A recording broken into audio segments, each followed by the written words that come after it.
가까이 있을 땐 몰랐습니다. 내 말 한마디가 누군가의 하루를 따뜻하게도 차갑게도 만들 수 있다는 걸요. 여러분의 일상과 선조들의 지혜가 따뜻한 봄처럼 조화를 이루는 금은방에 오신 걸 환영합니다. 오늘은 가족과의 대화에 대해 이야기해 보려 합니다. 요즘 세상은 너무나 편리해졌죠. 버튼 하나로 세상과 연결되고 짧은 메시지 하나로 마음을 전할 수 있는 시대. 하지만 이상하지 않으신가요? 우리는 이제 세상과는 쉽게 이야기하지만 정작 가장 가까운 사람과의 대화는 점점 어려워집니다. 같은 공간에서 밥을 먹고 같은 거실에 앉아 있어도 마음의 거리는 점점 멀어져만 갑니다.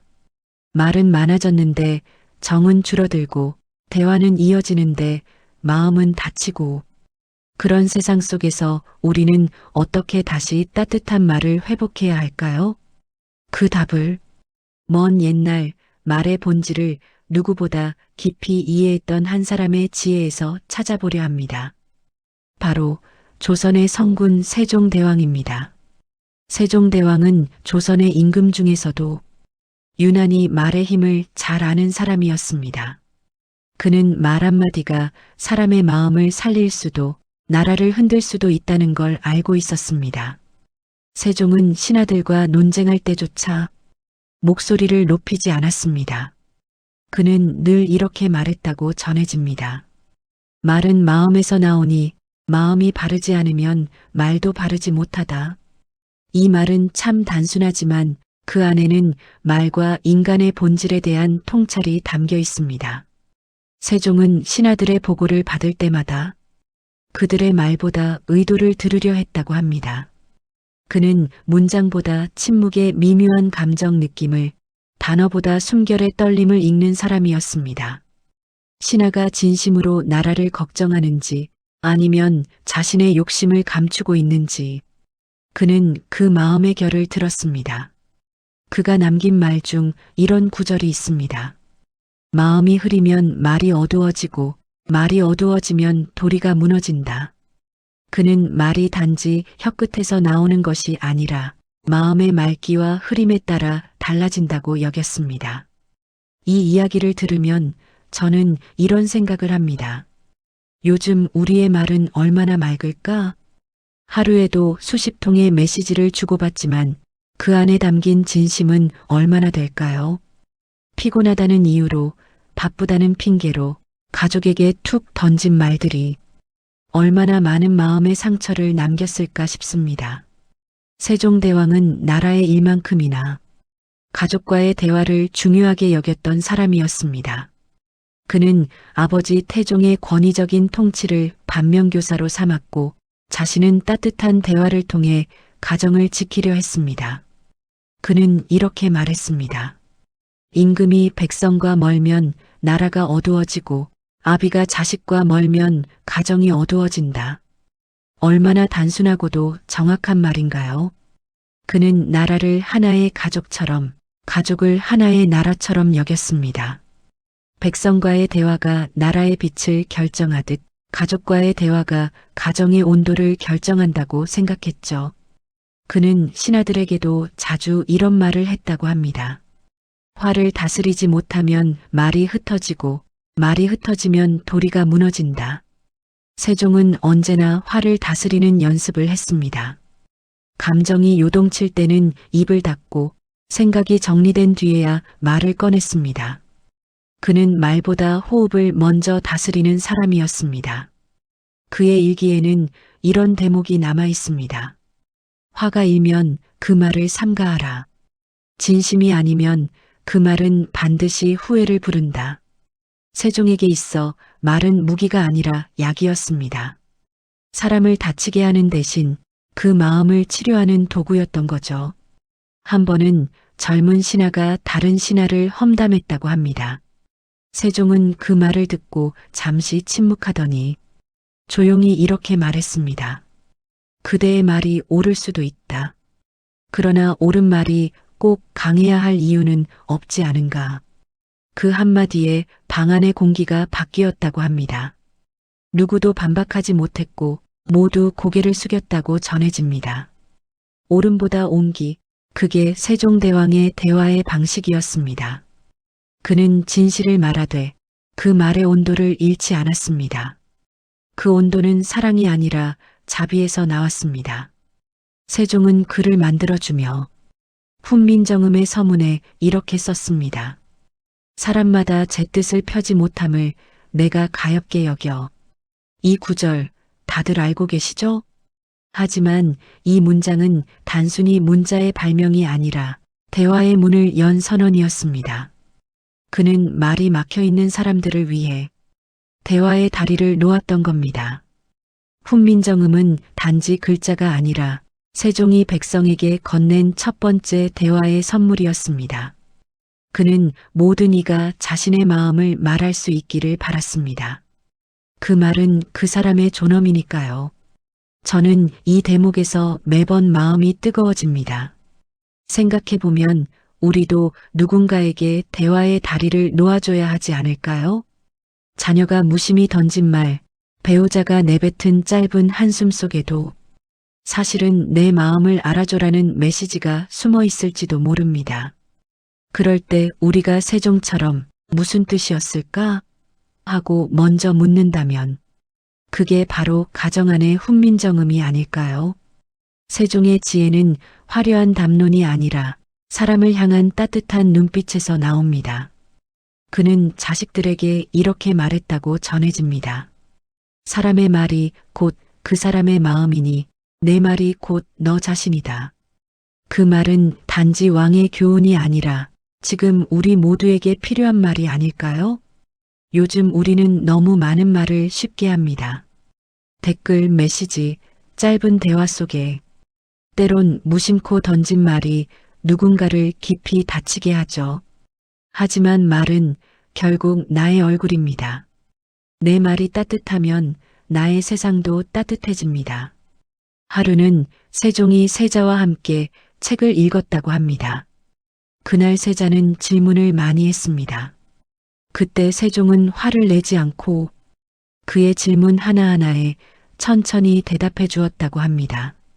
그날의 일기를 보면 이렇게 쓰여 있습니다. 오늘 세자와 더불어 책을 읽었는데 그 뜻을 묻고 서로 웃었다. 저는 그 문장 속 서로 웃었다는 표현이 너무 좋습니다. 왕과 세자 사이에도 웃음이 있었다는 건 권위보다 마음이 먼저였다는 뜻이니까요. 세종의 대화에는 언제나 웃음이 있었습니다. 그 웃음은 유머가 아니라 존중의 결과였습니다. 상대를 깎아내리지 않고 함께 웃을 수 있는 대화. 그게 세종의 방식이었습니다. 저는 가끔 상상합니다. 만약 세종이 오늘날의 우리 집에 찾아온다면 그는 어떤 조언을 해줄까? 아마 이렇게 말하지 않을까요? 말의 길이는 짧되 뜻은 깊게 하라. 말의 소리는 작되 마음은 크게 하라. 그의 말은 오늘날에도 여전히 유효합니다. 가족과의 대화는 길 필요가 없습니다. 그저 진심이면 충분합니다. 세종의 시대엔 백성이 그의 말을 믿었고 오늘 우리의 시대엔 가족이 우리의 말을 믿습니다. 그 믿음이 깨지지 않도록 우리도 세종처럼 마음을 먼저 다스려야 합니다. 그가 다스린 건 백성이 아니라 말이었습니다. 그가 만든 건 글자가 아니라 마음의 달이었습니다. 세종은 말의 본질을 다스렸다면 그로부터 한 세대 뒤 한 어머니는 그 말의 온도를 사랑으로 바꾸었습니다. 세종이 말의 본질을 다스렸다면 그로부터 한 세대 뒤 한 어머니는 그 말의 온도를 사랑으로 바꾸었습니다. 조선의 여인 신사임당. 그녀의 이름은 어머니의 상징처럼 남았지만 그녀의 진짜 위대함은 사랑을 말로 표현할 줄 아는 사람이었다는 데 있습니다. 신사임당의 하루는 늘 분주했습니다. 새벽이면 불을 지피고 아이들의 옷을 손수 다듬고 하루 3번 식사를 챙기며도 그녀의 말은 단 한 번도 거칠지 않았다고 합니다. 그녀의 자녀는 모두 7명이었죠. 그중 셋째가 바로 율곡이 조선 최고의 학자로 자란 인물이었습니다. 많은 사람들은 신사임당이 훌륭한 아들을 낳았기 때문에 위대하다고 말하지만 그건 절반의 이야기입니다. 진짜 이유는 그녀가 말로 사랑을 키운 사람이었기 때문이에요. 그녀는 이런 말을 남겼다고 전해집니다. 아이의 말은 어른의 그림자요. 어른의 말은 아이의 마음을 키운다. 그녀는 아이를 꾸짖기보다 대화했습니다. 아이의 잘못보다 마음을 보았고 그 마음이 자라길 바랐습니다.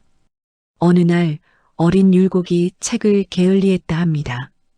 그녀는 화를 내지 않고 조용히 물 한 사발을 떠다 놓았습니다. 그리고는 이렇게 말했죠. 이 물을 보거라. 마음이 흐리면 말이 탁해지고 물이 잔잔하면 세상이 비친단다. 그 짧은 말 한마디가 어린아이의 마음에 평생 남았습니다. 그녀는 소리를 높이지 않았지만 그 말은 그 어떤 꾸짖음보다 강했습니다. 그녀의 말에는 사랑의 무게가 있었기 때문이죠. 신사임당은 늘 아이들의 눈을 바라보며 이야기했습니다. 그녀에게 말은 마음을 연결하는 다리였어요. 가르침이 아니라 소통, 훈계가 아니라 공감이었습니다. 그녀는 자주 이렇게 말했습니다. 꾸짖는 말은 마음을 닫게 하지만 들어주는 말은 마음을 연다.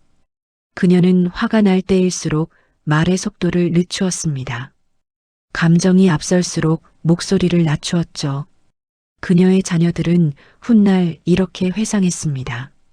어머니는 늘 부드러운 말로 꾸중을 하셨습니다. 그 말은 귀에 남는 것이 아니라 마음에 남았습니다. 저는 이 부분에서 늘 멈춰 생각합니다. 말은 귀가 아니라 마음에 남는다.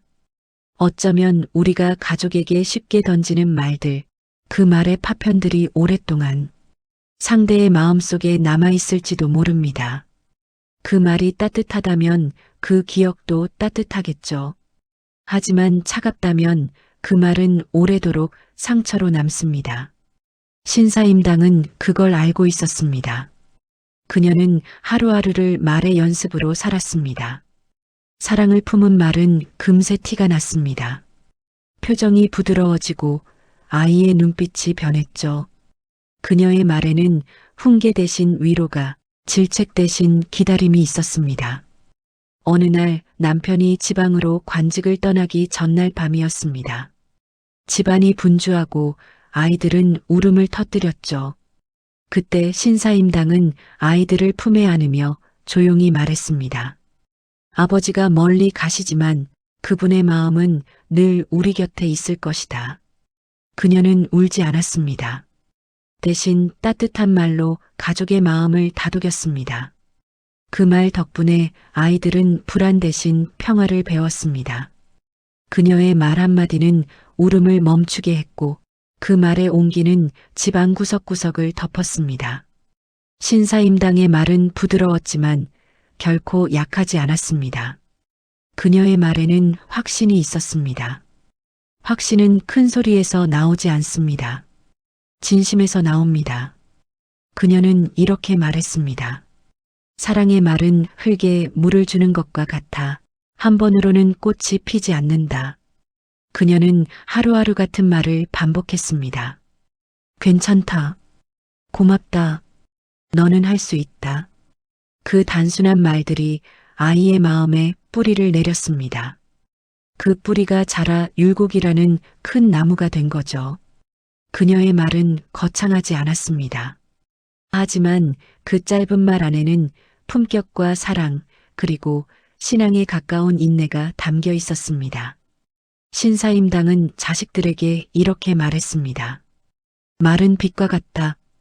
어두운 방에 한 줄기 빛이 들어오면 모든 게 달라진단다. 그녀는 그 빛의 말을 날마다 아이들에게 건넸습니다. 말로 마음을 데우고 그 따뜻함으로 세상을 가르쳤죠.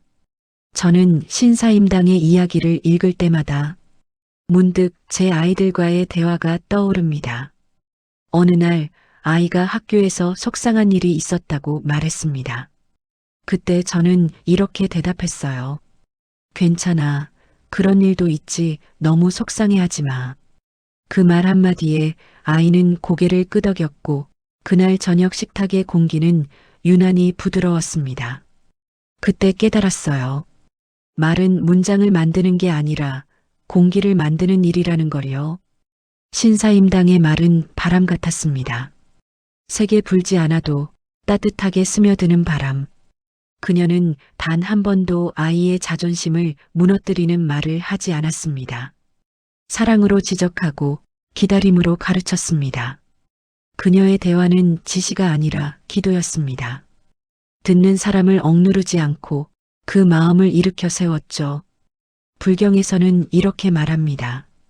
사람의 입은 칼보다 날카롭다. 그러나 사랑의 말은 그 칼을 녹인다. 신사임당의 말은 바로 그 사랑의 말이었습니다. 그녀의 말은 부드럽게 마음의 벽을 녹였고 그 안에 따뜻한 믿음을 남겼습니다. 그녀의 삶은 거대한 교육이 아니라 작은 대화의 연속이었습니다. 그 대화 하나하나가 자식들의 인생을 바꾸었죠. 신사임당은 이런 말을 자주 했다고 합니다. 사람의 말에는 향기가 있다. 그 향기가 오래가면 그건 사랑의 말이다. 그녀는 사람을 향기롭게 하는 말을 택했습니다. 그리고 그 말들은 세월이 흘러도 여전히 향기로 남았습니다. 오늘날 우리에게도 그녀의 말은 여전히 유효합니다.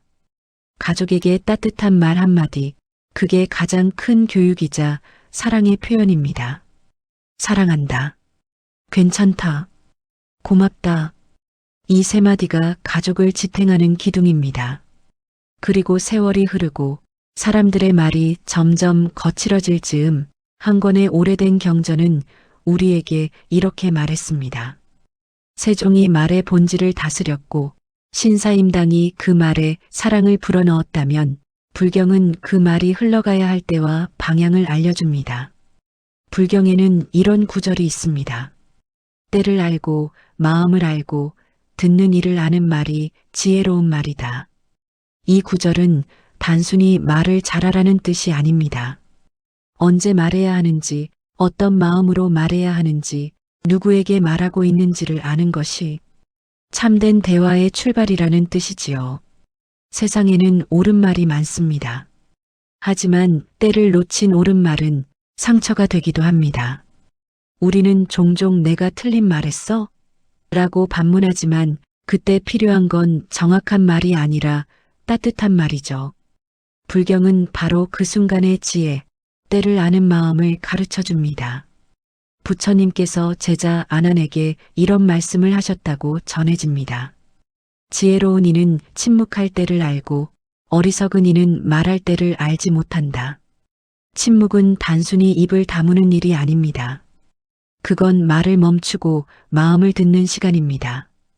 그 순간에 마음의 소리가 들리고 상대의 고통이 들립니다. 가족 사이에서도 그렇습니다. 가끔은 아무 말도 하지 않는 게 가장 큰 위로일 때가 있습니다.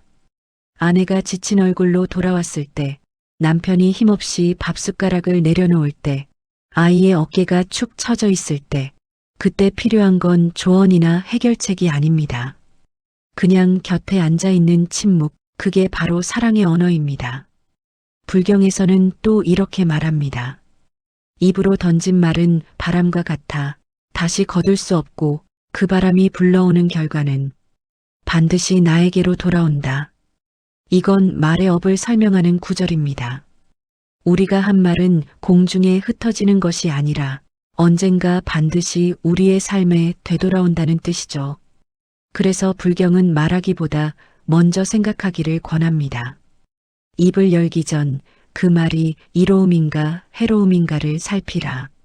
저는 이 구절을 읽을 때마다 문득 제 입에서 나갔던 수많은 말들이 떠오릅니다. 가까운 사람일수록 쉽게 던졌던 말들. 그만해라. 됐어. 왜 그걸 몰라? 그 말들이 지금쯤 누군가의 마음 어딘가에 남아있을지도 모릅니다. 그리고 그 상처의 흔적이 언젠가 다시 나에게 돌아올지도요. 불경은 이렇게 말합니다. 지혜로운 이는 말하기보다 먼저 듣고 듣기보다 먼저 생각하며 생각보다 먼저 자비를 낸다. 이 문장은 대화의 순서를 알려줍니다.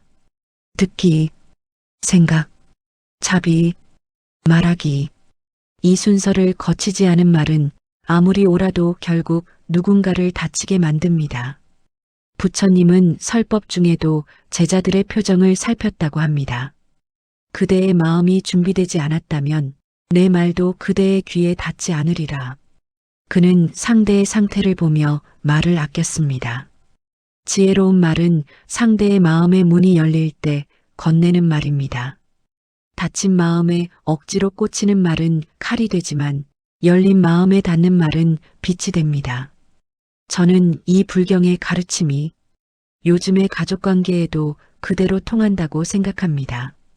요즘은 서로의 말을 듣기보다 서로의 말을 이기려는 대화가 너무 많습니다. 자식은 자신의 주장을 내세우고 부모는 그 주장을 꺾으려 하죠. 하지만 결국 남는 건 상처난 침묵뿐입니다. 불경은 이런 구절로 그 관계의 회복법을 말합니다. 듣는 이는 고요하고 말하는 이는 온화하라. 그리하면 두 마음은 하나의 연못처럼 맑아지리라. 저는 이 말이 너무 좋습니다. 듣는 사람의 고요함, 말하는 사람의 온화함. 그 둘이 만날 때 진짜 대화가 시작된다는 거죠. 하루는 어떤 제자가 부처님께 물었습니다. 스승이시여, 저는 진실을 말했을 뿐인데 왜 다들 마음을 닫습니까? 그러자 부처님이 이렇게 답하셨습니다. 그대의 진실이 칼날처럼 날카로웠기 때문이다. 그대의 진실이 옳았다 하더라도 그 말의 모양이 부드럽지 않았다면 그건 진실이 아니라 상처일 뿐이라는 뜻이었습니다. 불경은 우리에게 이렇게 가르칩니다. 옳은 말을 할 때에도 그것이 사랑으로 덮이지 않으면 그 말은 불완전하다.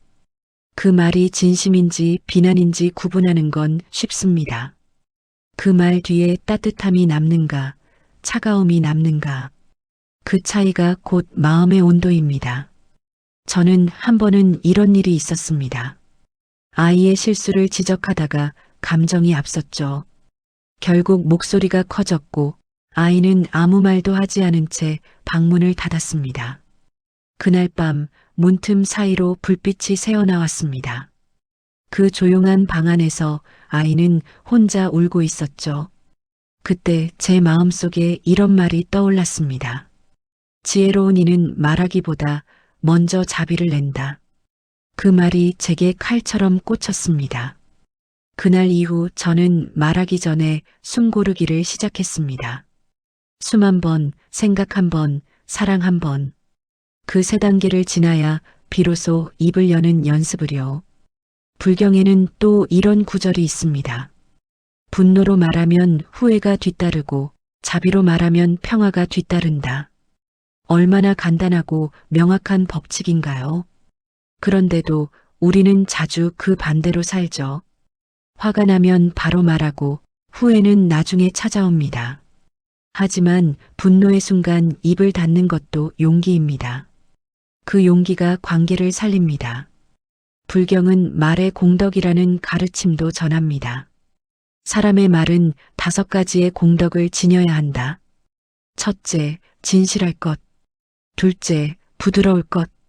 셋째, 적절한 때일 것. 넷째, 자비로울 것. 다섯째, 이로운 뜻일 것. 이 5가지를 지키는 말, 그게 바로 지혜로운 언어입니다. 그 중 하나라도 빠지면 그 말은 불완전한 말이 되어버리죠. 불경은 결국 이렇게 결론 짓습니다. 침묵은 비겁함이 아니라 마음의 고요함이다. 침묵은 회피가 아닙니다. 그건 상대를 향한 존중의 형태이자 내 마음의 소음을 잠시 멈추는 시간입니다.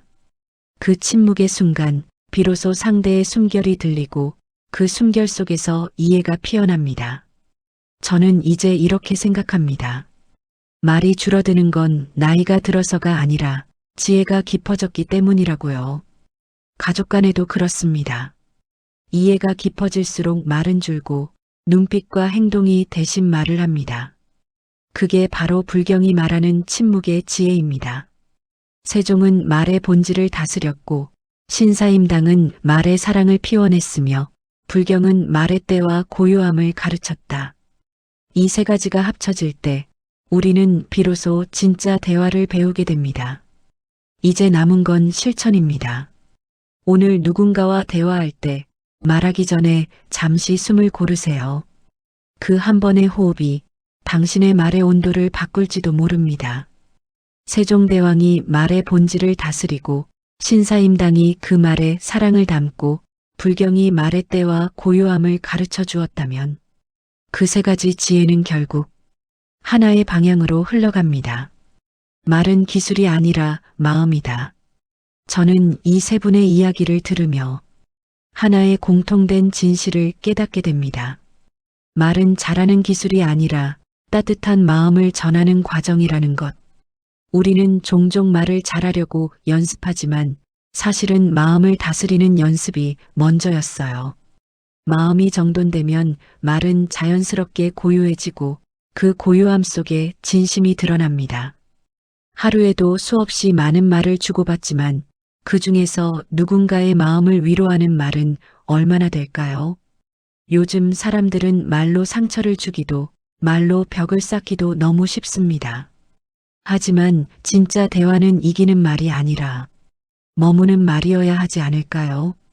머무는 말이란 상대의 마음 속에 오래 남아 다시 떠올릴 때마다 따뜻해지는 말입니다. 저는 이제야 조금 알 것 같습니다. 가족과의 대화는 정답을 찾는 게 아니라 함께 머무는 시간을 만드는 일이라는 걸요.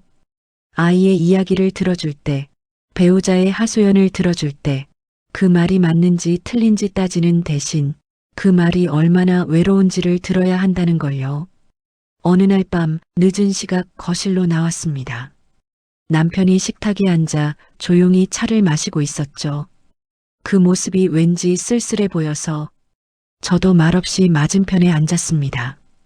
한참을 아무 말 없이 그저 따뜻한 차를 함께 마셨습니다. 그때 남편이 조용히 말했어요. 요즘은 이런 시간이 참 좋네. 그 말 한마디가 마음을 덮었습니다. 대화란 꼭 말로만 하는 게 아니더군요. 같이 있는 시간, 같이 숨쉬는 그 순간 자체가 대화였습니다. 불경에서 말하는 침묵의 지혜, 그건 아마 이런 거겠죠. 말하지 않아도 통하는 순간 그 고요 속에서 사랑이 피어나는 것. 세종의 말에서 배운 건 마음의 진심, 신사임당에게서 배운 건 사랑의 언어, 불경에게서 배운 건 때를 아는 고요함.